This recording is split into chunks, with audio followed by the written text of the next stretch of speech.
रात सिर्फ करवटें ही तो बदली थीं, नींद न आनी थी, न आई फिर सुबह ताजी कैसे लगती। 4 बजे ही बिस्तर छोड़ दिया। समीर सो रहे थे पर उन्हें मेरी रात भर की बेचैनी सोते सोते भी पता था। नींद में ही आदतन कंधा थपथपाते रहे थे। बोलते रहे, सुहानी सो जाओ, चिंता मत करो। मैंने फ्रेश होकर पानी पिया, अपने लिए चाय चढ़ा दी। 20 साल की अपनी बेटी पीहू के कमरे में भी धीरे से झंक लिया। वह सो रही थी। मैं चुपचाप बालकनी में आकर बैठ गई।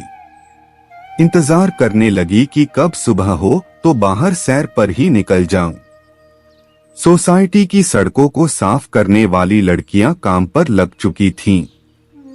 मेरे दिल में इन लड़कियों के लिए बहुत करुणा स्नेह रहता है। करीब 20 से 50 साल के ये लोग इतनी सुबह अपना काम शुरू कर चुके हैं।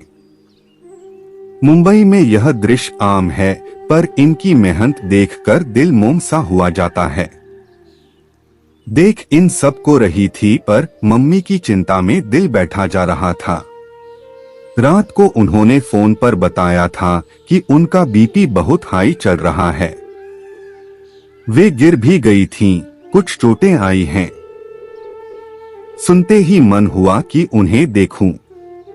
पीहू ने कहा भी कि नानी को वीडियो कॉल कर लो मम्मी, पर 80 साल की मेरी मम्मी को वीडियो कॉल करना आता ही नहीं है। उन्हें कई बार कहा कि मम्मी व्हाट्सएप या वीडियो कॉल सीख लो, कम से कम आपको देख ही लिया करूंगी, पर उनकी इस टेक्नोलॉजी में कोई रुचि ही नहीं है। तड़प रही हूं कि जाऊं, उन्हें देखूं, उनकी देखभाल करूं, पर मायके नहीं जाऊंगी। यह फैसला कर लिया है तो कर लिया। 5 साल पहले मैं जब रुड़की मायके गई तो वहीं से यह फैसला करके आई थी कि अब यहाँ कभी नहीं आऊंगी। मैं अपने से कई साल बड़े अपने बड़े भाई बहन के नफरत भरे दिलों की आग सहन नहीं कर पाती। वे मुझसे सालों बाद भी नाराज हैं। उनकी नजर में मैंने ऐसा गुनाह किया है जिसे माफ नहीं किया जा सकता। प्यार करने का गुनाह। ब्राह्मण की बेटी होकर एक मुस्लिम से प्रेम विवाह करने का गुनाह। स्वार्थी लालची भाई बहन को निश्चल समीर कैसे समझ आते। वे तो मम्मी थीं कि समीर से मिलते ही समझ गई थीं कि उनकी बेटी समीर के साथ हमेशा खुश रहेगी। मम्मी ने कैसे इस समाज को झेला है मैं ही जानती हूँ। मैं बहुत छोटी थी, पापा चले गए थे। मम्मी अगर अपने पैरों पर न खड़ी होती तो हम इन भाई बहन के सामने कैसे जीते, यह सोचकर ही खौफ आता है।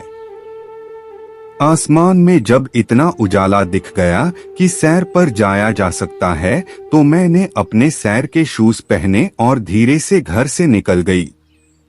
आज कदम सुस्त थे, मन जैसा था वैसी ही चाल थी, थकी सी उदास। गार्डन के चक्कर काटने के साथ साथ आज मन अतीत की गलियों में भी घूम रहा था। जब मैंने मम्मी को अपने दिल की बात बताई, उन्होंने सिर्फ इतना पूछा, एडजस्ट कर लोगी, सब कुछ अलग होगा। मैंने कहा था, हाँ मम्मी सब ठीक होगा।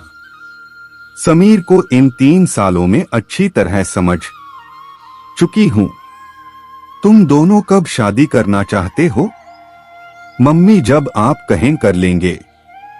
तो फिर ठीक है, जल्द ही करवा देती हूँ। तुम्हारे भाई बहन को भनक भी पड़ गई तो मुश्किल हो जाएगी। मैं खुशी के मारे रोती हुई मम्मी के गले लग गई थी। उन्होंने भी किसी छोटी बच्ची की तरह मुझे अपने से लिपटा लिया।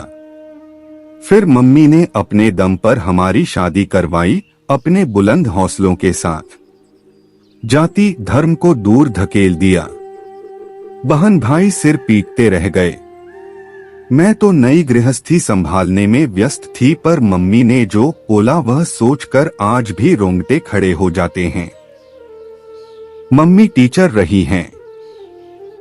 यह शादी करवाने पर स्कूल में उनका सोशल बायकॉट हुआ। स्कूल का चपरासी तक उन्हें पानी लाकर नहीं देता था। एक महीना उन्होंने स्कूल के स्टाफ रूम में बैठकर अकेले खाया, अकेले बैठकर चुपचाप अपने काम किए और किसी से बिना बात किए घर वापस। मम्मी ने उस समय किसी की चिंता नहीं की, उनकी बेटी खुश है, सिर्फ यही बात उनके लिए माने रखती थी। उन्होंने तो हर जाति के स्टूडेंट्स को बराबर स्नेह दिया था। हमारे घर उनके कितने ही मुस्लिम स्टूडेंट्स उनसे मिलने आ जाते थे।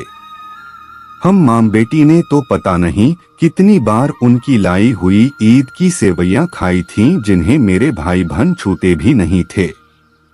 खुद को गर्व से कट्टर ब्राह्मण बताने वाला भाई शराब पी सकता था, दुनिया के सारे गलत काम कर सकता था, पर ईद की सेवैयां कैसे छूता। बहन अपनी बीमारी में एक मौलवी से खुद को आड़वाने जा सकती थीं, पर छोटी बहन के मुस्लिम पति को एक सभ्य शिष्ट इंसान को कैसे स्वीकार करती। उनका धर्म न नष्ट हो जाता। आज मैं कुछ जल्दी ही थक गई, मन की थकान ज्यादा थकाती है, वरना इस समय तो मैं गार्डन में कूदती फांदती चल रही होती हूँ। शायद ही कभी बेंच पर बैठने की नौबत आई हो, आज मैं थोड़ी देर के लिए बेंच पर बैठ गई। शुरू में मम्मी मेरे पास काफी दिन रहीं। समीर ने ही कहा था कि आप कुछ दिन हमारे साथ शांति से रह लें। धीरे धीरे मेरे लालची भाई बहन को मम्मी की बातों से समझ आया कि छोटी बहन तो ससुराल में सुखी है, पति के साथ बनारस में समृद्ध गृहस्थी की उन्हें खबर मिली तो उन्हें समझ आ गया कि छोटी बहन से बिगाड़ना नुकसानदायक होगा। समीर अच्छी जॉब में रहे हैं। 1 से 2 बार हिंदू मुस्लिम की नफरतों से भरे स्वार्थी बेशर्म भाई बहन ने समीर से बीमारी के बहाने पैसे भी मांग लिए, जो उन्होंने खुशी खुशी दे भी दिए, पर हर बार जब भी मतलब निकल जाता है, उनकी मुसलमानों के प्रति नफरत देखकर मेरा खून खौल जाता। गिरने की कोई सीमा ही नहीं, काम निकलना होता तो समीर समीर करते हैं और काम पूरा होते ही समीर सिर्फ एक मुसलमान रह जाते हैं। बनारस घूमना है तो आकर घर भी रह गए, मंदिरों के दर्शन भी कर लिए, खूब आव भगत हो गई, पर जाते ही फिर वही सब। फिर वे सब मुंबई भी आ गए, फिर वही सब किया। ऐसे सिलसिलों से किसका मन नहीं थकेगा। 5 साल पहले मायके गई थी, अब उन्हें मुझसे कोई स्वार्थ नहीं था, सब काम हो ही चुके थे। बात बात पर सुनाया जाने लगा कि मां बेटी ने ब्राह्मण होकर धर्म को गर्त में गिरा दिया। इतने सालों बाद अब मैं यह सब सुनने के मूड में नहीं रहती। देखा जाए तो बात पुरानी हो चुकी है, अब इस पर बात होनी नहीं चाहिए थी, पर मेरे पढ़े लिखे भाई बहन धर्म के नाम पर जितने तमाशे हो सकते हैं सब कर सकते हैं। मुझे लगता है जब तक वे लोग इस धरती पर रहेंगे, जाति धर्म के नारे लगाते रहेंगे। ऐसी बुद्धि पर मुझे अब तरस आता है। मैं इन लोगों से डरती नहीं, इन्हें हिंदू मुसलमान करने में जिंदगी बितानी है। मुझे यह बताना है कि अंतरजातीय विवाह होते रहने चाहिए, धर्म जाति के चक्कर में न पड़कर प्यार देखा जाए, इंसान के गुण देखे जाएं। वे भी अपने पिछले रास्ते पर चल रहे हैं, मैं भी अपने बुलंद हौसलों के साथ जीवन में आगे बढ़ रही हूँ। पिछली बार मुझे लगा कि मैं यह सब अब नहीं सहूंगी, कहकर आई हूँ कि अब कभी नहीं आऊंगी।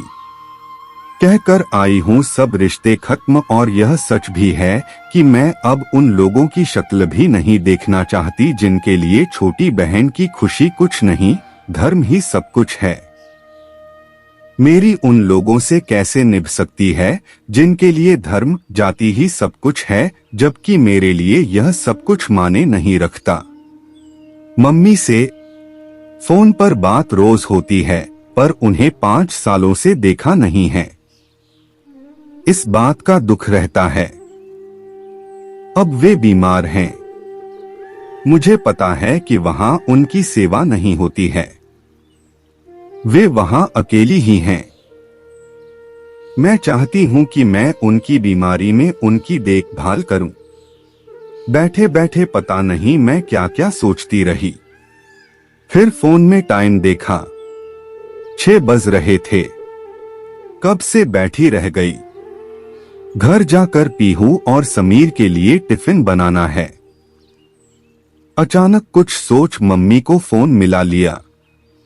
हैरान सी कमजोर आवाज आई, अरे इतनी जल्दी, क्या हुआ?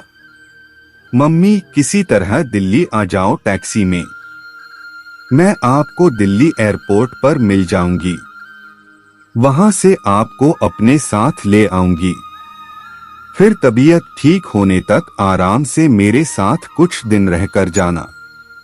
दिल्ली तक आ पाओगी? मम्मी हंस पड़ी, इतनी सुबह सुबह यह क्या प्लान बना रही है? मैं भी अचानक हंस पड़ी। मैं उस माँ की बेटी हूँ जिसके हौसले मैंने हमेशा बुलंद देखे हैं। आप बीमार हैं, मुझे आपकी देखभाल करनी है। चलने लायक तो होन, बस एयरपोर्ट पहुंच जाओ, बाकी मैं सब देख लूंगी। मम्मी की आवाज की कमजोरी अब गायब हो चुकी थी।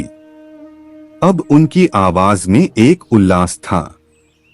कहा, ठीक है, बना ले प्रोग्राम, यहां से क्या क्या चाहिए बता देना। मुझे हंसी आ गई। कुछ नहीं चाहिए मम्मी, वहां सब कबाड़ है। मेरे कहने का मतलब समझ मम्मी जोर से हंसी, बोली, सही कह रही है। हम दोनों फिर थोड़ी देर हंसती बोलती रहीं। मुझे इतनी हिम्मती माँ की बेटी होने पर हमेशा गर्व रहा है। हाँ, मैं ऐसे ही जीऊंगी, बेखौफ, निडर, उन सब बेकार के रिश्तों से दूर। मम्मी को लाना है, उनकी देखभाल करनी है। रास्ता निकाल लिया है मैंने, जब ठीक हो जाएंगी, जब कहेंगी, ऐसे ही छोड़ भी आऊंगी। बस अब घर जाकर कल की ही फ्लाइट बुक करती हूँ। मैं एक बार फिर अपने बुलंद हौसलों पर खुद को ही शाबाशी देती हुई अब तेज कदमों से घर की तरफ बढ़ गई। दोस्तों, आपको ये कहानी कैसी लगी हमें कमेंट करके जरूर बताएं। धन्यवाद।